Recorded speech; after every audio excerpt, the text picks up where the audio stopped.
First is that about in the 1960s sometime, there was a flotilla of UFOs headed south that crossed into NATO territory in Europe.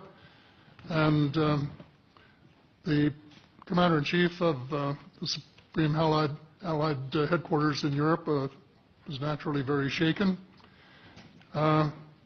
Fortunately, or maybe divine providence, before the panic button was pushed, the flotilla turned around and headed back north. Obviously, they had thought maybe they were Russian, and they were very concerned about it. Anyway, an investigation was launched into this whole subject, and a document was prepared which concluded that at least 4 species had been visiting Earth for thousands of years. And this is my own view at this stage as well. So, except for that, there are just a couple of things that we've talked about that I'd like to refer to. And one was that we were referring to them as they until this morning when Linda Moulton Howe, I think she was the first one, actually named 3 different species. I have brought my latest book called Light at the End of the Tunnel, A Survival Plan for the Human Species, as an aide-memoir, and I name 5 different species here. I'm aware of more now. As a matter of fact, I saw a document just a few days ago that mentioned 20. And I think you, Mr. Chairman, were interested in some of the places they might come from. And I have in here Zeta reticuli, R-E-T-I-C-U-L-I, reticuli, the Pleiades, Orion, Andromeda, and the Altair star systems. So I don't think we can any more refer to them as they, because they're not an amorphous mass.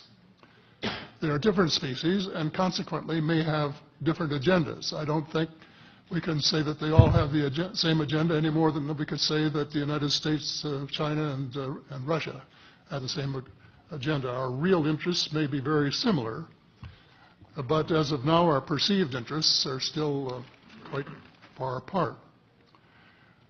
One more observation before I begin what I want to say, and that is that we spent quite a bit of time talking about the 66-year-old cadaver.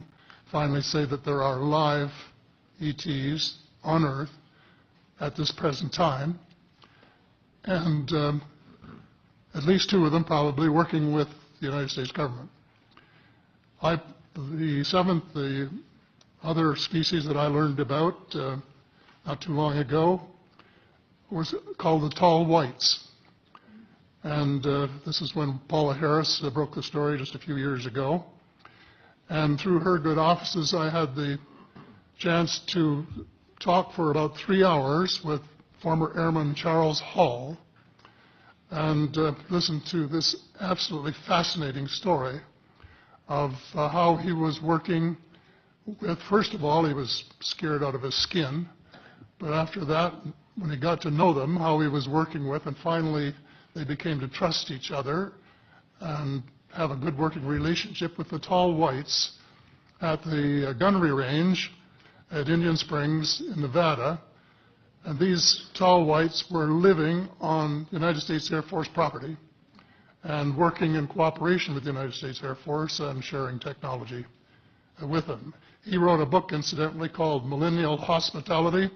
There are 4 different versions, but Paula says that Millennial Hospitality number 2 is the best. I think that's the one I read, and it's a very interesting read if you want to sort of get inside the problem of what it's like to bump into these people floating across the terrain in the desert. Well, enough on that for now. My interest is in full disclosure. And my only caveat is I think probably I would say 95 to 98% full disclosure. I know of 1 or 2 things that I'm not sure should be in the public domain, at least yet. They will be someday, I'm sure, but not maybe immediately. But just as children survive the idea of the Tooth Fairy and Santa Claus when they become adult, I think that tax-paying citizens are quite capable of accepting the new and broader reality that we live in a cosmos teeming with life of various sorts. The fact that some other civilizations are more advanced than we are may be humbling, but that could be a necessary step in our survival.